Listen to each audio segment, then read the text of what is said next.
গত 1 ডিসেম্বর সকাল আনুমানিক 7:30টায় আমরা টিপোলানের মাধ্যমে জানতে পারি যে উত্তর চর কাশীপুর নরসিংপুর এলাকায় একটি কোপানো রক্তাক্ত মাখা অবস্থায় অজ্ঞাত লাশ পাওয়া যায়। তারই কিছুক্ষণ পরে ভিকটিমের স্ত্রী সোনিয়া থানায় এসে অভিযোগ করে যে গতকাল থেকে তার স্বামীকে পাওয়া যাচ্ছে না। তখন পুলিশ তার এই রক্তমাখা লাশকে তাকে দেখানোর পরে সে নিশ্চিত করে যে এইটাই তার স্বামীর লাশ।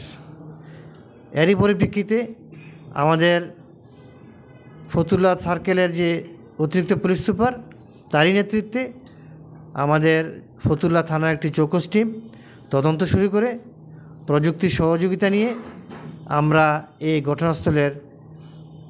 ঘটনার সাথে জড়িত মূল আসামি মেহেদী হাসান পলাশকে আমরা গ্রেফতার করি এবং তার স্বীকারোক্তি মতোই বাকি আর তার সাথে যারা জড়িত আছে 7 জনের নাম নিশ্চিত করি এবং এর মধ্যে আমরা 6 জনকে গ্রেফতার করতে সক্ষম হই। আর ঘটনার ব্যাকগ্রাউন্ড ইতিহাস হলো সে সোনিয়া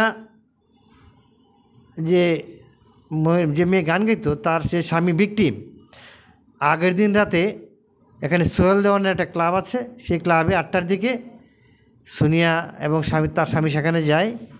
সোনিয়া গান গাওয়ার সময় এক সময় তার স্বামীকে যারা পরিকল্পনা করেছে তারা ডেকে নিয়ে যায়, ডেকে নিয়ে তাকে পরিকল্পিতভাবে হত্যা করে। সোনিয়া গান গাওয়ার পরে তার স্বামীকে দেখতে পায় না, সারা রাত খোঁজাখুঁজি করে সকালে থানায় আসা যখন সংবাদ দেয় তখন আমরা জানতে পারি যে এটাই তার স্বামী। Thank you.